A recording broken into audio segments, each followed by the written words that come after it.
Assalamualaikum warahmatullahi wabarakatuh. Perkenalkan, nama saya Resti Andayani dengan NIM 1903842020060, mahasiswi Program Studi Pendidikan Matematika Universitas Maritim Raja Ali Haji. Pada video ini, saya akan mempresentasikan tugas akhir dari mata kuliah pemecahan masalah matematika yang diampu oleh Ibu Rindi Antika MPD. Baiklah, langsung saja saya mulaikan. Baiklah, poin-poin yang akan saya sampaikan pada presentasi kali ini, yang pertama ialah pemecahan masalah matematika, yang kedua strategi pemecahan masalah matematika, yang ketiga perencanaan pembelajaran pemecahan masalah matematika, dan yang terakhir uji coba serta hasilnya. Kita masuk pada bagian yang pertama, yaitu pemecahan masalah matematika.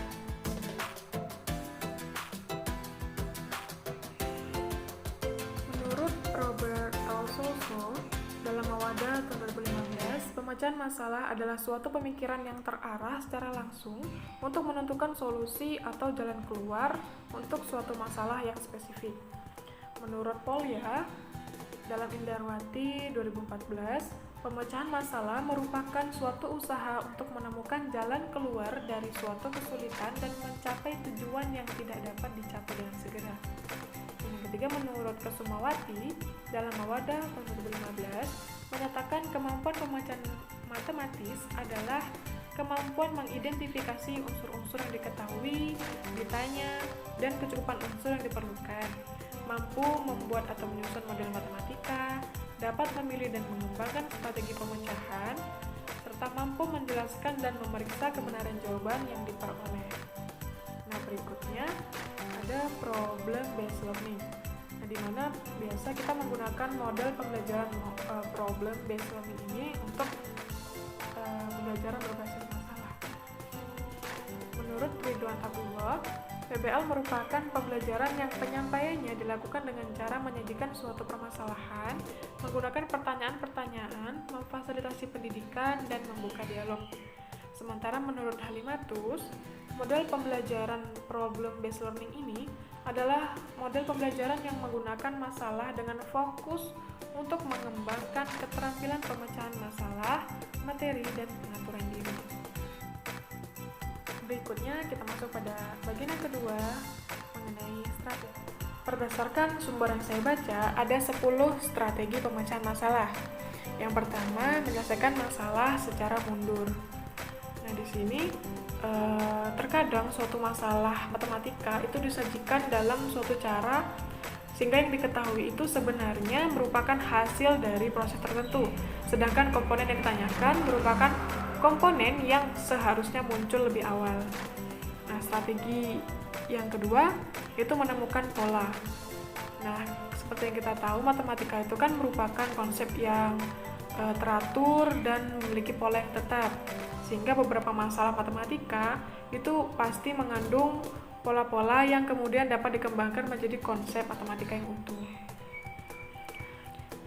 Berikutnya, mengubah cara pandang terhadap masalah. Nah, suatu masalah dapat dipandang dari berbagai sudut pandang seseorang sehingga masalah itu dikatakan relatif. Nah, demikian pula halnya dengan masalah matematika. Kita tidak boleh berpaku hanya pada satu konsep.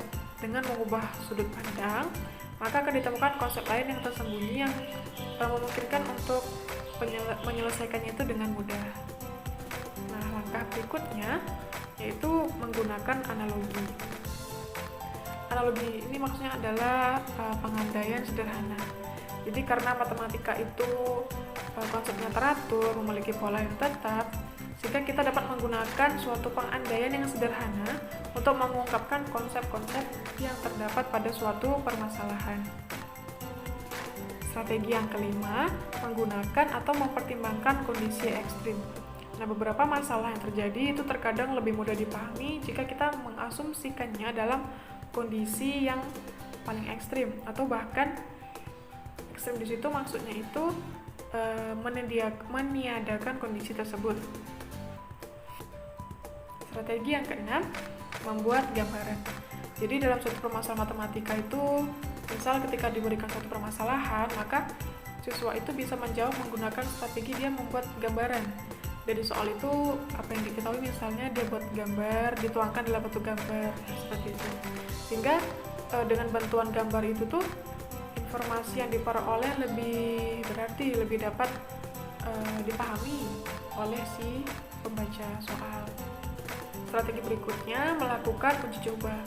Nah, biasanya ketika kita sudah buntu dalam melakukan pemecahan masalah matematika, biasanya kita melakukan uji coba.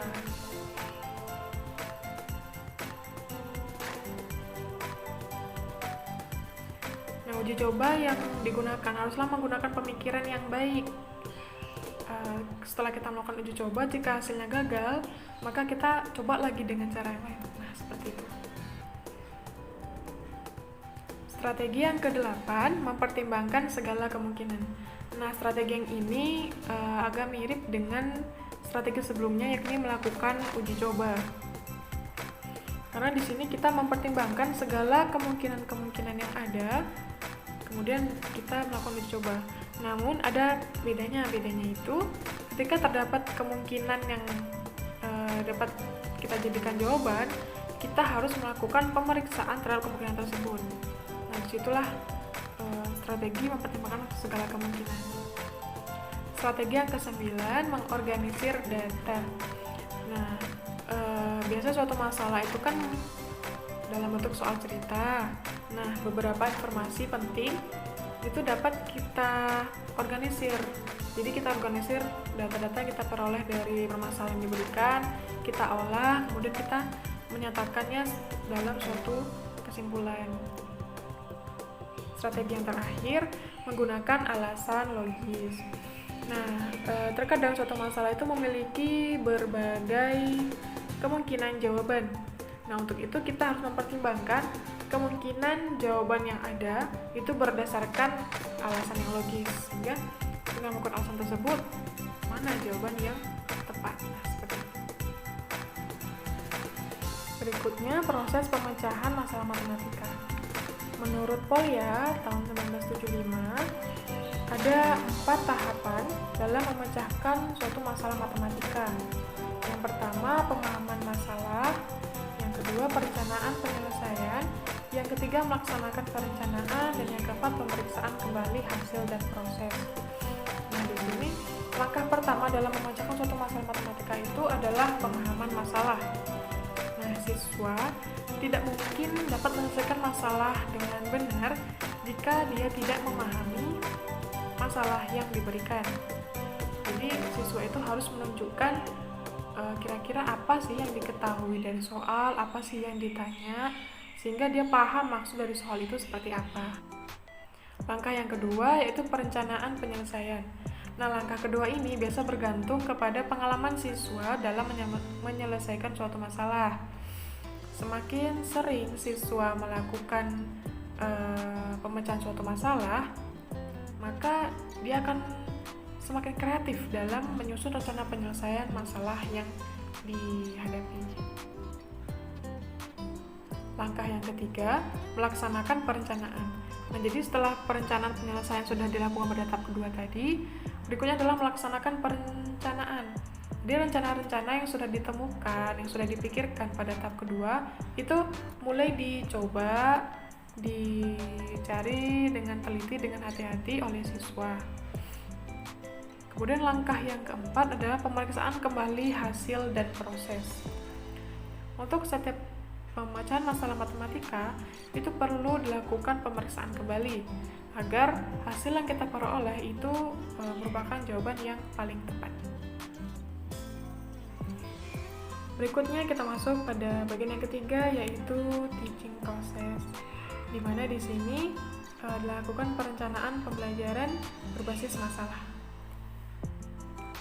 Nah, sebelum kita menerapkan pembelajaran berbasis masalah kepada siswa, tentunya sebagai calon guru atau bahkan sebagai guru, kita harus melakukan perencanaan pembelajaran.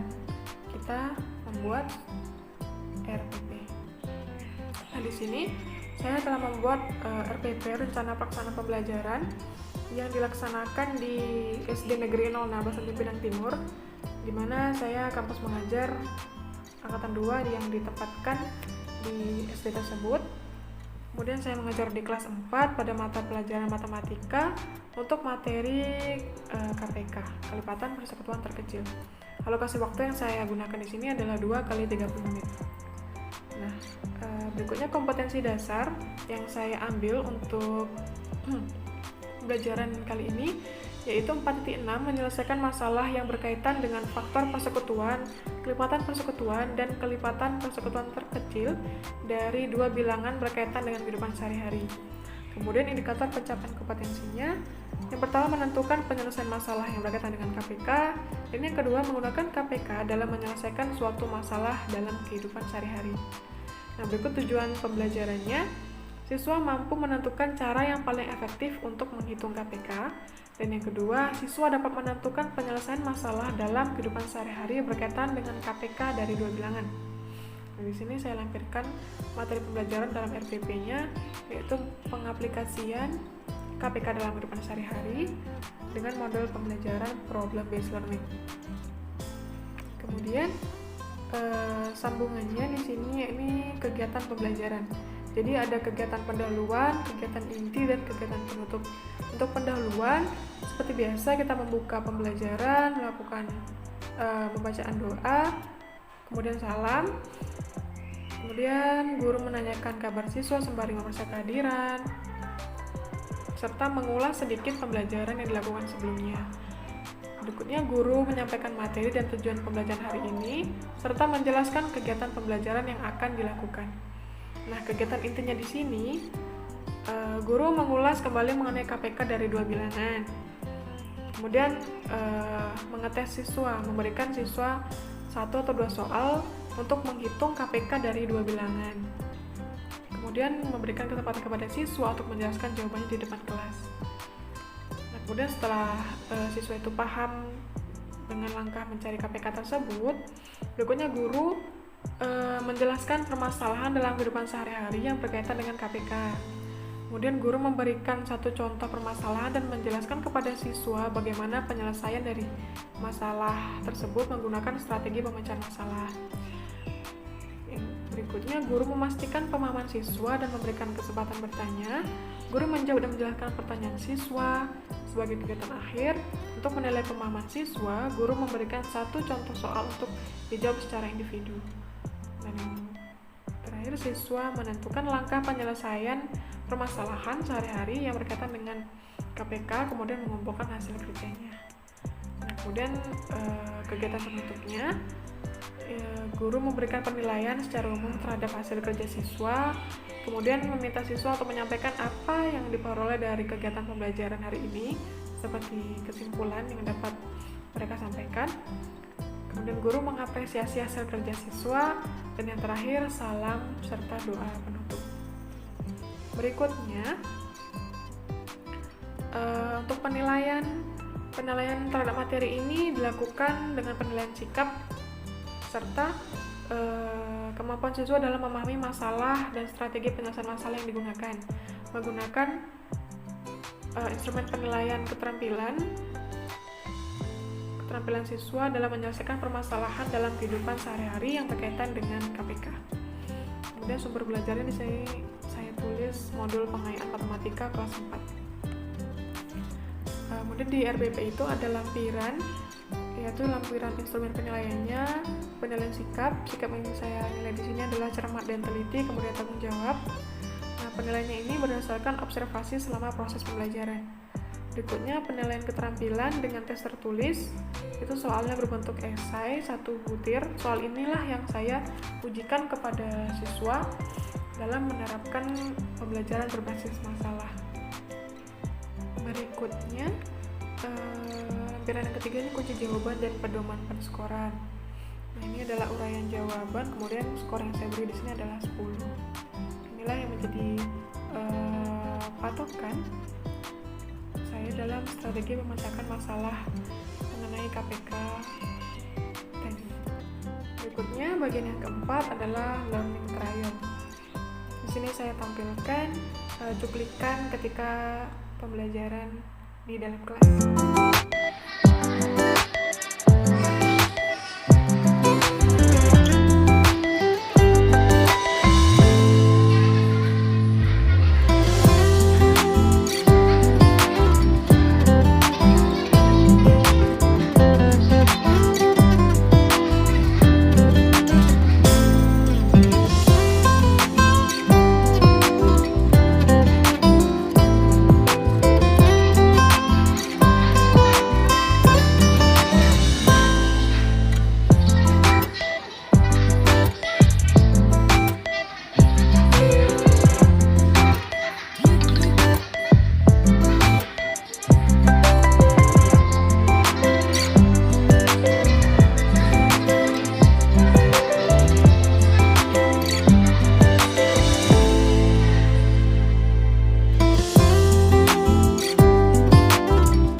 pembelajaran yang dilakukan tadi, berikut saya peroleh hasil dari keempat siswa-siswi. Berikut hasil yang diperoleh dari siswa pertama. Langkah awal, siswa menuliskan informasi yang terdapat pada soal, yakni diketahui, ditanya. Kemudian, siswa merencanakan pemecahan masalah menggunakan KPK. Di sini dia tuliskan KPK dari 4 dan 6. Kemudian dia melaksanakan perencanaan masalah, dia mencari kelipatan dari masing-masing bilangan atau menemukan KPK dari 2 bilangan tersebut. Ini ya. Berikutnya, setelah siswa menemukan KPK dari 4 dan 6, siswa tersebut langsung menjawab tanggal 7 September. Nah, dia sudah peroleh KPK-nya adalah 12. Kemudian dia langsung menjawab di sini tanggal 7 September. Kemudian ditanya adalah tanggal mereka mengunjungi toko buku bersama lagi ya harusnya, yakni tanggal 7 September. Berikutnya siswa yang kedua. Nah, di sini langkah awalnya siswa menuliskan informasi sama seperti siswa pertama tadi ya. Dia menuliskan diketahui Bayu 4 hari sekali, Beni 6 hari sekali, tanggalnya 25 Agustus mengunjungi toko bersama. Kemudian ditanya mereka akan pergi bersama. Nah, dia langsung menuliskan jawabannya di sini. Dia siswa tersebut merencanakan pemecahan masalah menggunakan KPK. Dia terus di sini KPK. Kemudian dia mencari KPK-nya menggunakan kelipatan 4, 8, 12 dan diperoleh KPK-nya itu adalah 12. Kemudian dia menjawabnya tanggal 7. Nah, di sini tanggal 7 ini kurang lengkap ya, karena kan yang ditanya kapan mereka akan mengunjungi bersama lagi pada tanggal 7. 7 ini maksudnya tanggal 7 bulan apa? Nah, seperti itu. Dia jawab tanggal 7, tapi bulannya tidak ada. Untuk siswa yang ketiga, nah di sini ia menuliskan sama juga seperti yang tadi, dia menuliskan yang diketahui namun tidak lengkap. Karena di sini dia hanya menuliskan Bayu 4 kali sehari, Deni 6 kali sehari. Dia tidak menuliskan informasi ada tanggal mereka mengunjungi bersama.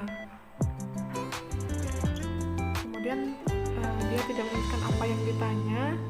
Nah, jadi informasi yang dia tulis hanya ini, mungkin hanya informasi ini yang awalnya dia ketahui dari soal. Kemudian dia langsung menjawab KPK dari 4 dan 6 di sini. Berarti di sini dia sudah merencanakan yaitu akan mencari KPK dari 4 dan 6 untuk memperoleh pemecahan masalah tersebut. Kemudian dia mencari KPK-nya menggunakan kelipatan dari bilangan-bilangan tersebut dan diperoleh KPK-nya itu 12. Setelah diperoleh hasilnya, siswa tersebut menjawabnya tanggal 2 September. Nah, dia jawabnya di sini tanggal 2 September. Nah, kalau dilihat di sini jawabannya itu kurang tepat, itu 2 September, karena dari 25 Agustus jika dihitung 12 hari kemudian, maka jawabannya itu adalah 7 September, bukan 2 September. Nah, di sini kita bisa lihat bahwa siswa tersebut memahami maksud dari masalah yang diberikan, namun dalam pengerjaannya dia tidak lengkap. Untuk siswa yang keempat, nah ini dia berbeda dari ketiga temannya. Di sini dia tidak menuliskan informasi-informasi yang terdapat pada soal seperti yang tadi diketahui, ditanya. Itu ia tidak tuliskan, namun di sini dia langsung mencari menggunakan pohon faktor dan ternyata yang dicari itu adalah KPK. Jadi dia langsung menjawab permasalahan tersebut menggunakan dengan mencari KPK dari 4 dan 6. Diperoleh KPK-nya itu adalah 12. Kemudian ada tanda panah. Nah, di sini dia tuliskan proses untuk memperoleh jawabannya. Dia menambahkan 25 Agustus ditambah 12 hari sama dengan 7 September. Nah, jadi dari pengolahan berarti dia menghitungnya dari tanggal 25 Agustus kemudian 12 hari kemudian itu adalah tanggal 7 September. Nah, kemudian dia menuliskan jadi mereka bertemu lagi pada tanggal 7 September. Nah, siswa ini dia memahami masalah yang diberikan, namun langkah pekerjaannya tidak sesuai dengan tahap-tahap pemecahan masalah yang saya jelaskan di awal tadi. berikutnya yakni kesimpulan. Nah, jadi dari penerapan model pembelajaran berbasis masalah tadi, kemudian siswa juga sudah mencoba untuk memecahkan suatu masalah, saya peroleh kesimpulan bahwa siswa itu dapat memahami maksud dari permasalahan yang diberikan. Kemudian siswa mampu menyelesaikan permasalahan yang diberikan meskipun ada tadi satu siswa yang jawabannya salah. Kemudian ada juga siswa yang tidak menuliskan langkah-langkah pengerjaan namun langsung proses pencarian yang siswa terakhir tadi, yaitu mencari KPK menggunakan font faktor. Kemudian kesimpulan berikutnya, secara umum siswa dapat mencari permasalahan sesuai dengan tahap pemecahan masalah Quolia. Nah, akan tetapi ada siswa yang tidak menuliskannya secara langsung, namun tetap dapat memperoleh jawabannya.